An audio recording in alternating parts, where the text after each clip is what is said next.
Hello and welcome to CEO Perspectives. My name's Ivan Pollard and I'm the Centre Leader of the Marketing and Communications Centre at the Conference Board. And I'll be your host for today's episode. Today, we're talking about what it takes to excel as a CEO.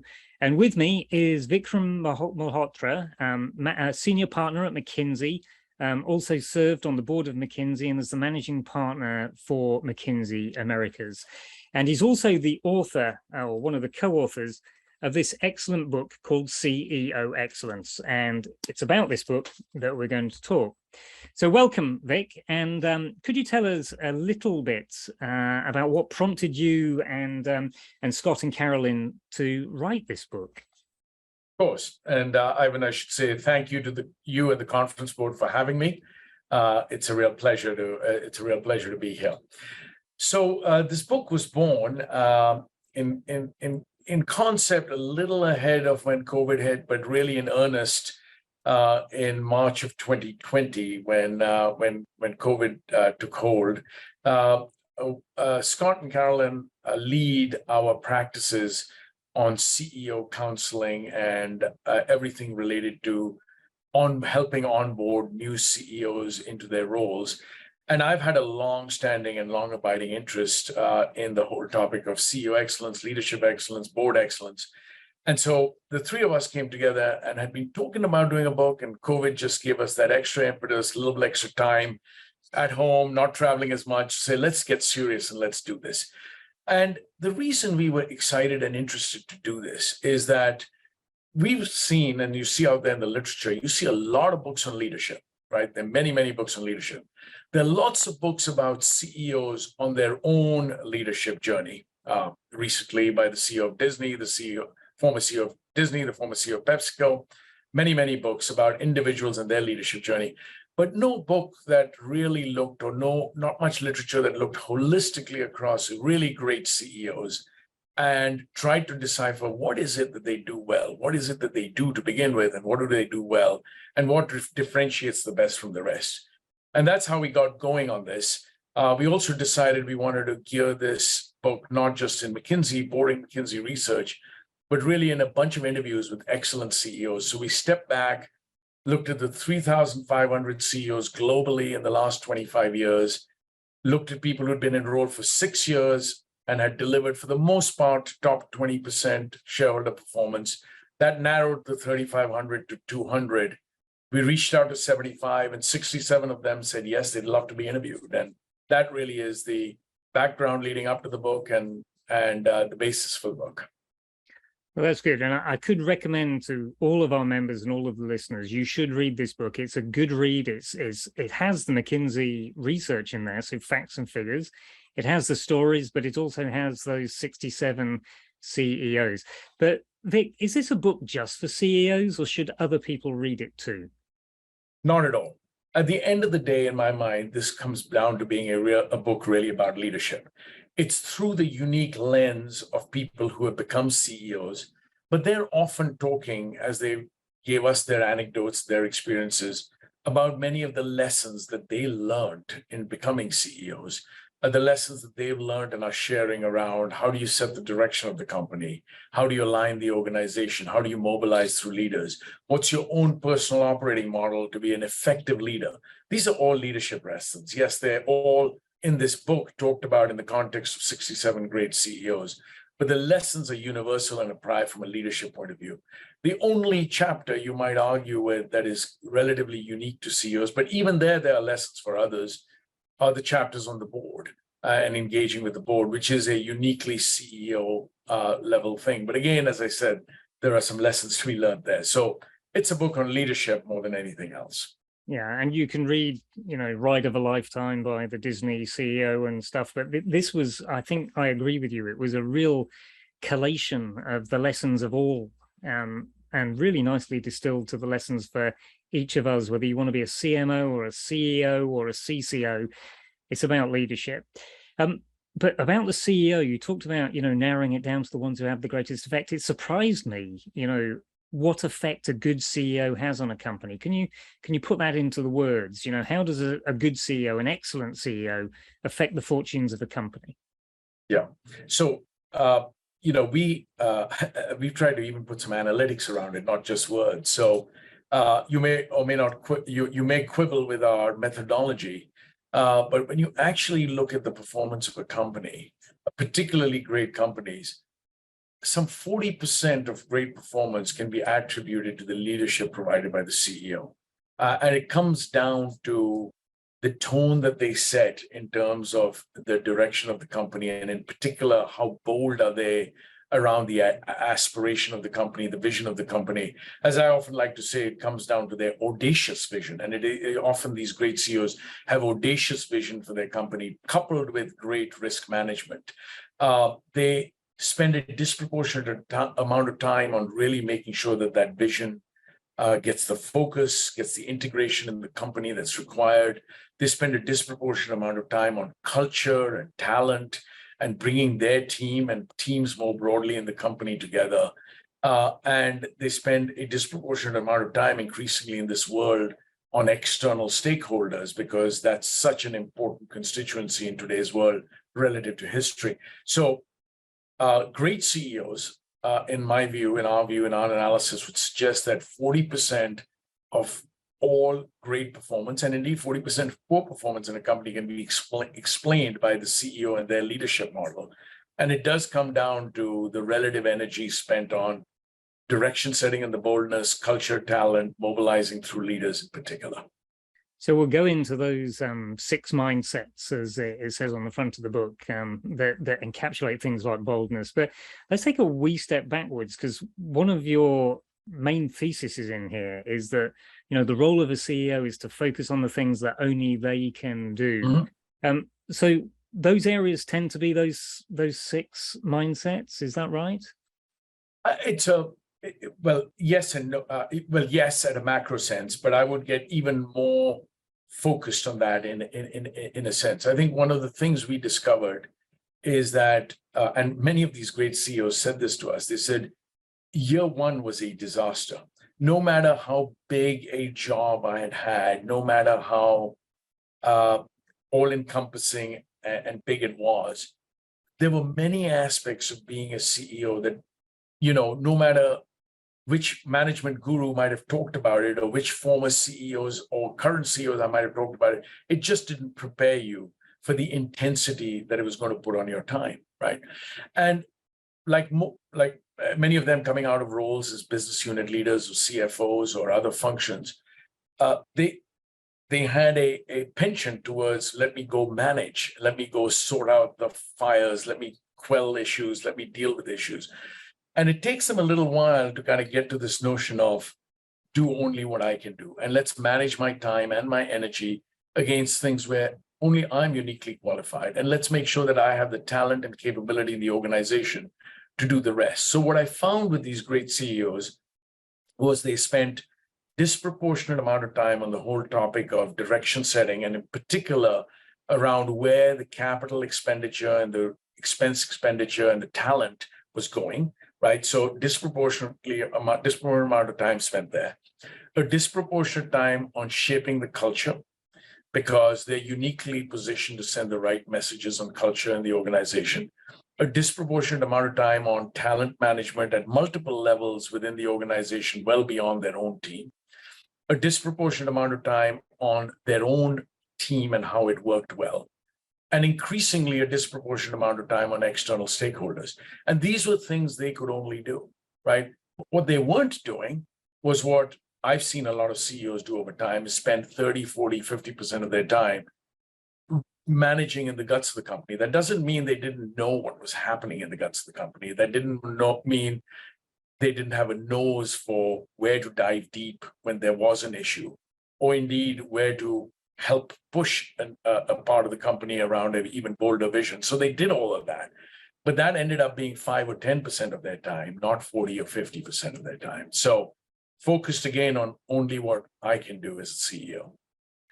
That's good. And I guess your thesis is that each CEO is uniquely individual, but actually that is a commonality across companies. It's not particular to a given company. Those issues, culture, team, capital allocation. There's a great story about Mary Barra at GM and how that was the thing that she went after first.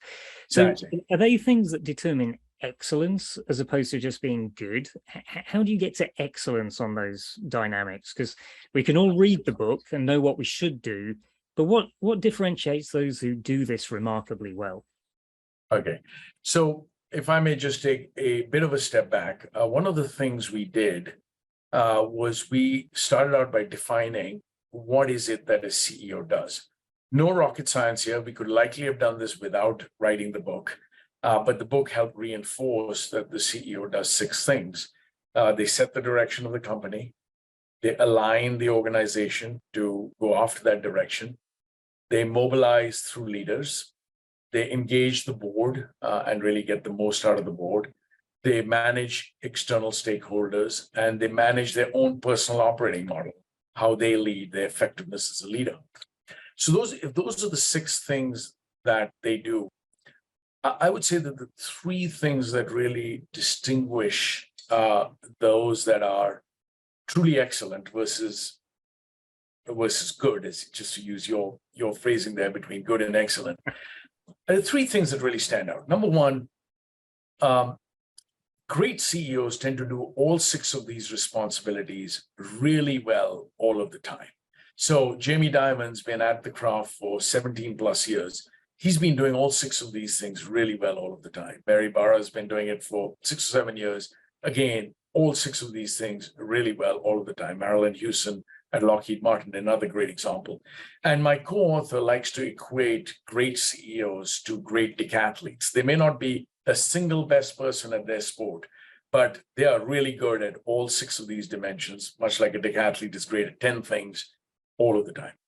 The second thing that differentiates them is they all have audacious vision. I mentioned this earlier, but they all have audacious vision, but they also recognize the importance of integration and their role as the integrator in the organization to realize the audacious vision.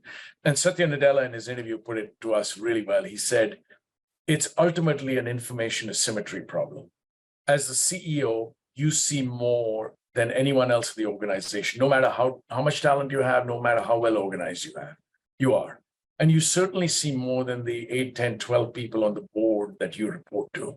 And therefore, if you're really going to realize your audacious vision, the premium on you as an integrator is very high. So that's the second thing. And then the third thing that I think distinguishes the truly excellent CEOs from the others are these 6 mindsets that the book's written about. And I'm happy to get into them, obviously.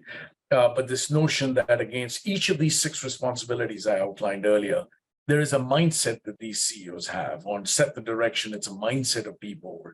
Or on engaging the board, it's a mindset of help the directors help the business, not keep them at an arm's length and look to manage them, which many, many CEOs do. So you get these mindsets, and we can certainly get into them, and the book's largely about them. But it's these 6 mindsets that really do kind of separate the great ones in many ways from very good CEOs. That's excellently put. So, set the direction, align, mobilize, manage your board and your stakeholders, but equally manage yourself. So thank you for that, Vikram. We're going to come back and tackle those 6 mindsets. But for now, we'll just take a quick break. As you and your company monitor the volatile and uncertain economy, the award-winning forecast team at the Conference Board predicts a downturn by the end of 2022. Recession will further compound the crises that have recently upended expectations, from a deadly pandemic to a war in Ukraine and the highest inflation in decades. Yet, unprecedented crises also present unforeseen opportunities if you have a trusted, proven navigator by your side. With that in mind, and as the Conference Board has always done, we are providing you with daily, timely, and relevant content that will guide the business community through the economic storm. These trusted insights are being gathered on our website and are available to help your company master the challenges. To find out how you can chart a course for the future which will allow your business to emerge stronger on the other side, visit our free economic hub entitled Navigating the Economic Storm, your indispensable guide through the global recession, located at conference-board.org/topics/recession. Welcome back, everyone. Vikram Malhotra and I are talking about what it takes to excel as a CEO, and we've discussed the 6 things that the job of a CEO revolves around. But now we're going to discuss the 6 mindsets that make somebody excel at that job. So, the first 3 mindsets, Vikram, we talked about boldness and alignment and mobilizing the leaders. Tell us a little about what that means. Right. So on the first bucket, which is setting the direction of the company, the mindset that emerged from these great CEOs was be bold, be bold. And it was very interesting, Ivan, because they very clearly signaled to us that if you inherit a company or a division or a business unit or a function, and it's going fine, if you just go down the path of let's just continue steady as it is, in about 3 or 4 years, it's going to catch up to you. And the message very clearly was, if you're incremental, it'll catch up to you in 1 or 2 years. So you've always got to, even in companies that are healthy and robust, when you take on these leadership roles, you've got to kind of think about what is that audacious vision I want to pursue with the right risk boundaries and risk metrics and controls. But what is the audacious vision I want to pursue? And you see this play out in 3 ways. The first is on vision. The second is on the strategies that they pursue. And the third is on resource allocation. So on vision, let me give you my favorite story, which is Ajay Banga at MasterCard. Ajay Banga takes on MasterCard. It was about $17 billion in MasterCard in market cap. When he stepped down 8 years later, it was over 300 billion in market cap. So quite a change. One of the things that Ajay observed was everyone in the company was talking about beat Visa, be the best payment company you can be. And yet he looked around and said 85% of all transactions going back to 2011 were in cash. And so he came up with a 2-word vision: kill cash, kill cash. You see this time and time again. Herbert Hainer at Adidas comes up with a vision which says, I want to help great athletes perform even better. All right. And that meant I need to change what we do from a product excellence point of view, a customer experience point of view, and the like. So they don't, they boil it down to a few phrases or a couple of pages, but they have a real clear, audacious vision, right? It starts there. They're very bold around product strategies and customer strategies, and they're particularly bold on M&A. They don't do a lot of big bang M&A, but many of them will do M&A to the point where they're acquiring 5% of the company's market cap every year. And they'll do that 5 years in a row, and suddenly the company's 30% different 5 years down the road. But the biggest area that they're really bold on is this whole notion of resource allocation. They're very, very big on put your money where your mouth is, whether it's your capital dollars, your expense dollars, or your talent. Put your money where your mouth is. And they own it. They don't default it to the CFO or the business unit leaders. They own resource allocation. So gives you a sense of this mindset of be bold. On aligning the organization, the mindset is one where it goes to treat the soft stuff as the hard stuff. And that really alludes to the fact that they recognize the famous Peter Drucker saying that culture eats strategy for breakfast every day is true, right? And so they know this is hard. So they put in the hard yards, they put in the time, they put in the energy to really focus on treating the soft stuff of culture and talent as the hard stuff, put in the time and energy. But the other reason we use that phrase is that they also think about culture and talent no differently than they think about budgets. They actually believe that you can define it, you can role model it personally, you can put metrics around it, you can build capabilities on it, you can incent against it, you can compensate people on it. And so they tend to do that in pretty big ways. So around aligning the organization, they treat the soft stuff as the hard stuff. They also don't try and bite off more than they can chew. So in culture, for example, they will pick on 1 or 2 things, and I can give you some stories if you'd like, of things that they can move over time. My favorite story actually comes from Kaz Hirai at Sony, where he wanted to really up the game in terms of product excellence, particularly in electronics and entertainment. And he came up with this cultural norm of Kando. Kando, loosely translated from Japanese, is the wow factor. And he really wanted them all to deliver the wow factor. And he defined what that meant in division after division. And for 3 years, he walked around 65 countries saying condo, condo, condo, condo. And eventually the organization moved to that and implemented it and embraced it. So on aligning the organization, they treat the soft stuff as the hard stuff. And then to your third point that you asked about on mobilizing the leaders, there the mindset is very much about solve for the team psychology. And the big message there is very simply this. It is not about building a team of stars. Yes, you want stars, but it is not about building a team of stars. It is about building a star team. You can't have a team of stars that are dysfunctional, don't work well together. You really want a star team that collaborate well, come together well, deliver for the mission and the goals and the vision of the organization. Sorry, I rambled a mouthful there, but let me pause. Not at all, Vic. That was very good. And on that, there's a great story about Chuck Daly and the Dream Team from 1992 on that last point. Yeah. So let's go. I would just say that the sports analogies there are enormous, right? Because you've seen all of us have supported a team at some point which has had a lot of stars on it, but they just haven't worked well together. And you do want to make sure that whatever team you put on the ground do collaborate and do work well together. Otherwise, you can create a lot of dysfunctionality. Yeah, unfortunately, I'm English, and we have no English cricket stars, but they didn't do badly in the latest cricket test match. But yes, stars.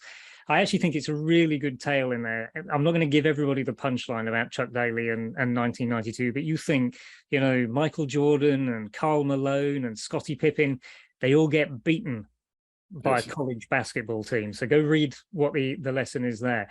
So that mindset, so boldness, the alignment and mobilizing the team. The other mindsets, one of them you've already said, hey, it may be the only one that's a little, just for a CEO, engaging the board. But talk a little about stakeholder engagement. And then I think it was fascinating, that last chapter about the practice of managing oneself as a CEO. So what do those two things look like, Vic? Yeah. Look, external stakeholders, there are 3 or 4 important things we took away. The first is relative to history. If you as a CEO spend 5 to 10% of your time externally, today it feels much more like 25 to 30% of your time, right? Some of it is planned, investor relations, analysts, trade unions, regulators. A lot of it just comes at you, because employees, starting with employees, are so active on social media, they raise issues for you to deal with, right? Whether it's the death of George Floyd, whether it's war in Ukraine, how are you going to respond to that and respond quickly to that? Of course, you get hit by pandemics, it's another external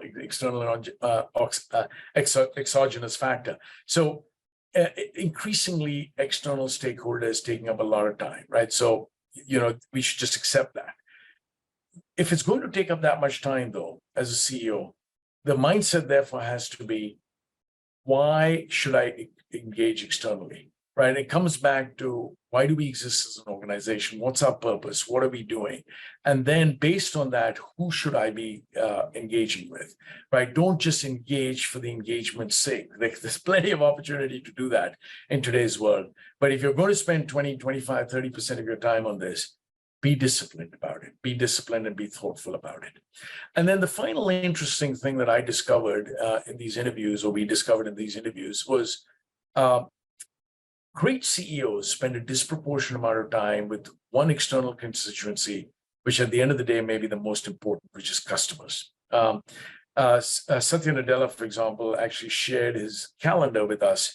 And one of the things you learn from him is he spends something like 15% of his time with customers. And he does it in a way that is not about selling to the customers, but it is as much about being the chief learning officer of Microsoft. Let me get real perspectives from the customers to be able to inform how we lead and work with our clients. So great CEOs, we discovered, also spend a lot of time with their customers as part of this external stakeholder piece. So that's a little bit of this mindset on external stakeholders, which is, why do we exist? What's our purpose? And therefore, where should I be spending my time? And then to your point around personal operating model and their personal effectiveness, I think there are 3 or 4 key things there. After the initial hiccups in year one, when most of them are still trying to figure it out, great CEOs do become relentless about time management. Some of them may leverage a chief of staff, others may have an office of the CEO, whatever it is, but they get very, very good about managing their time. So that's message number one. Message number two is they are even better at managing their energy. This is a long game. It's not a marathon. It's not a sprint. It's a series of sprints. And you need renewal and you need rejuvenation between sprints. And so whether it's vacation time, whether it's exercise, whether it's even time in the middle of the day where you just take a moment to yourself and re-energize, they know that they've got to project great energy. And easy to do in year one or year two, but when you get to year 3, 4, 5, keeping that energy up becomes so critical. The third thing I learned really around this notion of personal leadership was compartmentalize. In the context of any month, week, even day, there is some bad stuff that is going to come in your direction. And if you let it dominate your mindset, the energy you're going to project is not going to be great. So your ability to compartmentalize, to come back to a big issue and deal with it later, the premium on that is high. And then the final thing I would just take away in terms of personal leadership is I was very struck that these incredibly successful CEOs were very humble. They were very authentic. They epitomized what Robert Greenleaf calls a servant leader. They were very much servant leader oriented. Yes, they had vision. Yes, they had foresight, but they realized that the only way they could be effective was working through others, making others successful. And they were very authentic and very humble. And I really appreciated that about their leadership style as well.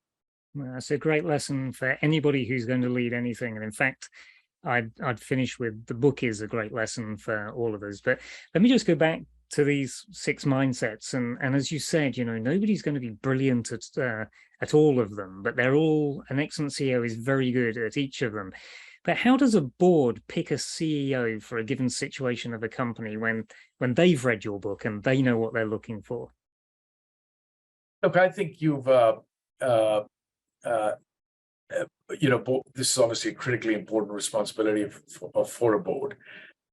Personally, I think it is very important for a board to understand what the vision of the CEO is in the context of the company, the context of the current situation, the context of history of the company, and the context of where it's going. So I think really getting an understanding of what is the vision of this next leader, how bold is it, how audacious is it? If you believe everything I've just said about boldness of vision, you want to test that. You want to test that up front. You want to kind of, really, really understand and assess where this next leader would want to take the company over time. None of this happens overnight, but over time.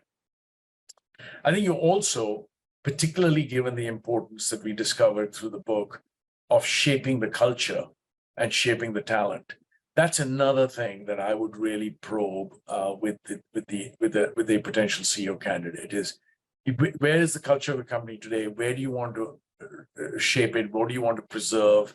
What do you want to change? To me, that's a big deal.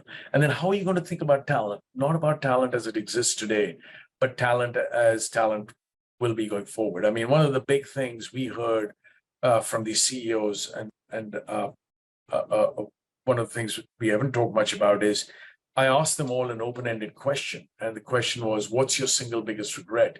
And 9 out of 10 of them said some version of, I didn't move fast enough on talent, right? So if you're a board member and you believe that, how is the new CEO thinking about talent? How are they thinking about talent that's going to be on their new team? How are they thinking about talent more broadly in the organization? So I think the talent equation becomes a big, big piece of it. So those are the things I think as a CEO that I would probe on, as well as what kind of leadership team are you going to put together that's going to work with you? And are we comfortable with some of the names and some of the personalities and some of the people that you're thinking about? Well, that's brilliant. So, Vikram, thank you so much for sharing that with us.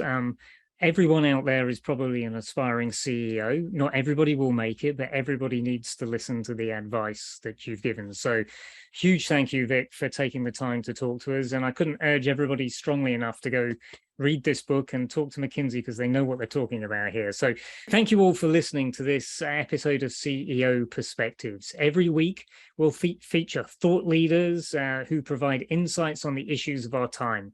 I'm Ivan Pollard, and this series has been brought to you by the Conference Board. And thank you once again to Vikram Malhotra from McKinsey for sharing his insights on what makes an excellent CEO. Thank you.